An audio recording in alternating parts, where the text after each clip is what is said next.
Bienvenue à tous dans cet épisode de La Lettre Pro, le podcast IA où nous vous apportons chaque jour l'actualité professionnelle de la radio et du podcast.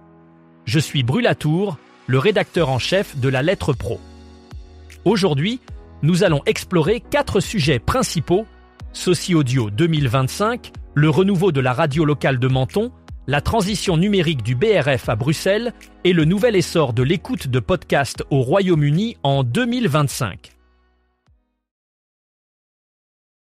Commençons par Soci Audio 2025, une enquête annuelle lancée par La Lettre Pro de la radio en partenariat avec Xperi, RCS et Podcast AI. Cette étude, première en son genre, s'adresse aux professionnels francophones de la radio et de l'audio digital. Elle vise à fournir une vision claire de l'état du secteur dans un contexte de transformation technologique, économique et sociale.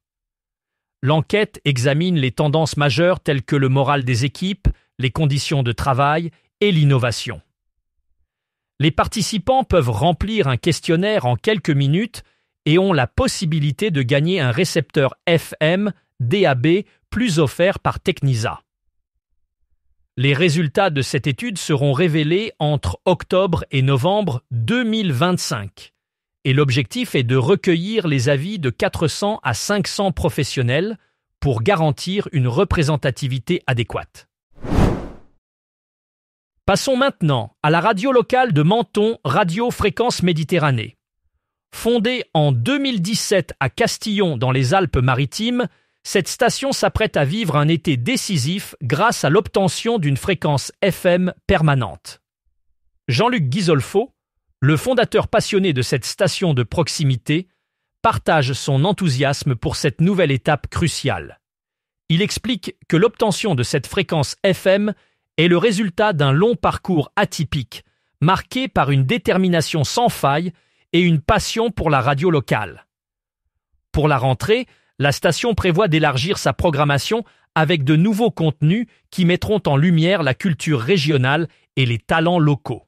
Cette évolution promet de renforcer le lien avec la communauté et d'attirer un public encore plus large, en offrant une plateforme dynamique et engagée. Le BRF, la radio de la communauté germanophone de Belgique, fait un pas majeur vers l'avenir numérique.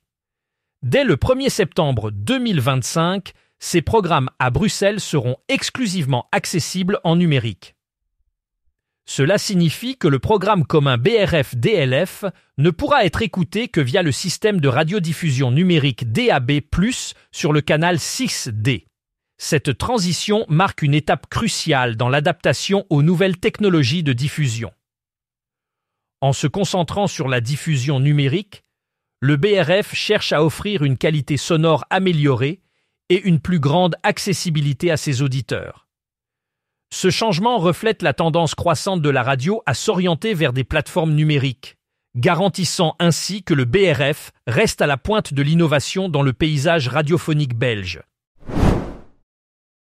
Continuons avec les nouvelles du Royaume-Uni, où l'écoute de podcasts a atteint un nouveau palier en 2025.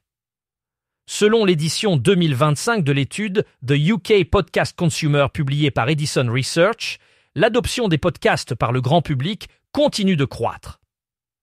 L'étude offre une vue d'ensemble des habitudes d'écoute, en analysant comment et où les podcasts sont consommés et en examinant leur place dans l'audio embarqué.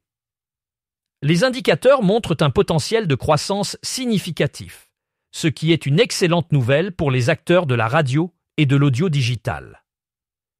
Avec ces données, les professionnels du secteur peuvent mieux comprendre les tendances du marché et ajuster leur stratégie pour capter ce public en expansion.